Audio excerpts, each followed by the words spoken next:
I didn't actually know that the council offered stuff like this. Obviously the council were heavily involved in that. What's the first thing they do? They call their local council. The closer you are, the more we care. Welcome to the District Council of Ceduna. With a population of around 3,500, Ceduna is the westernmost council in South Australia. Wheat, sheep and aquaculture, along with gypsum, salt and mineral sand exports, all contribute to our growing economy. We're always looking for ways to improve our economy. Sprucing up our main street is just one of them. Our council area is a challenging environment. It's remote, modest population, with an expectation to have the same standard of amenity in their town as anywhere else. The first thing we did was rip up the street and put all the undergrounding in place for the power electrical infrastructure, and then put stormwater in with pollution traps, etc., that we hadn't had before, just to clean up the water before it went to our wonderful coastline through here.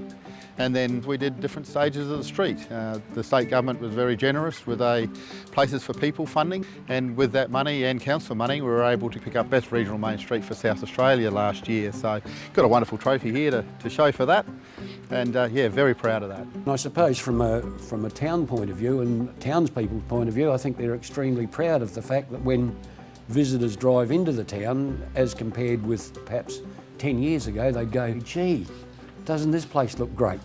That's pretty good for the heart when you're a local. Ceduna is, by its very nature, a pretty dry place and has very limited water supplies. So the idea there was to use our waste product and turn it into something that can be useful and save money, and it's been very, very successful. Most households get rid of about 140 litres per person per day down the drain. That's got to go somewhere, and we've got to do something with it. Price of water the way it is and the shortage of water around the country, we saw an opportunity to reuse what we were already collecting, treat it and then send it back to the town for replacing the use that we were using potable water for. So great project. We're pretty fortunate.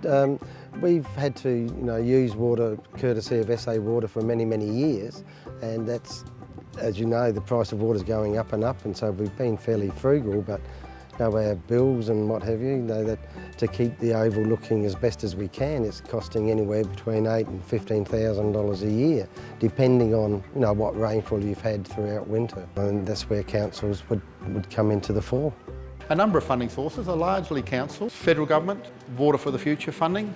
Even the local hotels threw in some money to help a couple of the clubs get the infrastructure there, and sport and rec funding from the South Australian government. So great community project, lots of people adding to it, and yeah, great benefits. All seasides towns with these Norfolk pines and the sea and everything about it has got some magic to offer, and the sort of things that have happened now in Ceduna with the work that's been done by council have made it just that much better. For career opportunities with your local council, visit careersincouncil.sa.gov.au. Councils get close to the things that matter to you.